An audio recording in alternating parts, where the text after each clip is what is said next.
भी अगर बनना हो तो बाज बनना, लेकिन कभी तोता मत बनना। तोता बोलता तो बहुत है, लेकिन ज़्यादा ऊंचाई तक उड़ नहीं सकता।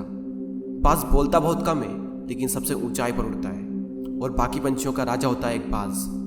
आज मैं आपको 5 ऐसे पॉइंट्स बताऊंगा जो कि हर इंसान को बाज से सीखना चाहिए और लाइफ की बहुत बड़ी लर्निंग है इन 5 पॉइंट्स में। पहला लेसन, ईगल फ्लाई अलोन। बाज अकेले उड़ता है और बाकी पंछियों के मुकाबले सबसे ऊंचाई पर उड़ता है। बाज अकेले उड़ेगा, लेकिन कभी भी चिड़िया और छोटे पंछियों के साथ नहीं उड़ेगा। बाज हमेशा या तो बाज के साथ उड़ता है या फिर अकेला उड़ता है। और इस समय यह सीख मिलती है कि छोटी सोच वाले लोगों से हमेशा दूर रहें और अकेले रहो, क्योंकि यही वो समय है जब खुद को जानने का असली मौका मिलता है।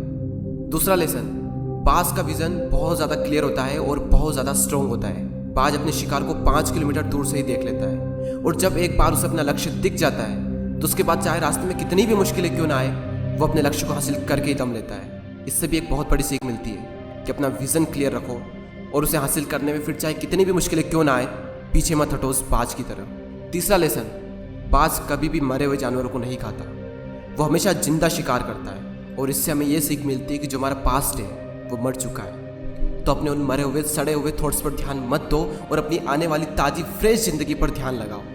अपने पास्ट की पुरानी यादें जो तुम्हें तंग करती है उन्हें वहीं रहने दो जहाँ पर उसकी जगह है, और तुम्हारे पास्ट की जगह है तुम्हारे पास्ट में, उसे वर्तमान में जगह मत दो। क्योंकि एक बार अगर तुम्हारा पास्ट तुम्हारे प्रेजेंट में आ गया तो तुम्हारा पास्ट तुम्हें कभी प्रेजेंट में नहीं रहने देगा।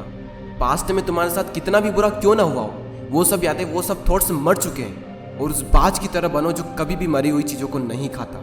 चौथा लेसन, जब आंधी तूफान आते हैं तो बाज बहुत ज़्यादा एक्साइटेड हो जाता है। जब बारिश होती है तो सारे पंछी छिपकर बैठ जाते हैं, लेकिन बाज को बड़ा मज़ा आता है। जब तेज हवाएं चलती है तो बाज उन हवाओं के सहारे और तेज़ी से ऊपर की ओर उठता है, और ऊपर उड़ते उड़ते इतना ऊपर उड़ जाता है कि बादलों से भी ऊपर पहुंच जाता है। और इससे भी एक बहुत बड़ी सीख मिलती है कि मुसीबत में मज़ा ढूंढो। और नेपोलियन हिल ने एक बार कहा था कि हर बड़ी चुनौती अपने साथ में एक बहुत बड़ा अवसर लेकर आती है। तो उस बाज की तरह तुम भी अपने अवसर को पहचानो, और जिस दिन तुमने अवसरों को पहचान लिया तो सारी मुश्किलें तुम्हारे नीचे होगी और तुम उन मुश्किलों के ऊपर होगे। फिफ्थ लेसन, बाज अपने घोंसलों में से सॉफ्ट घास को हमेशा निकाल देता है ताकि बाज का जो बच्चा होता है वो उसमें कंफर्टेबल ना हो सके, क्योंकि अगर वो घोंसले में कंफर्टेबल हो गया तो वो वहीं रहना पसंद करेगा। लेकिन बाज ऐसा कभी होने नहीं देता। बाज एक पंछी है और उसे भी ये बात पता है कि there is no growth in comfort zone.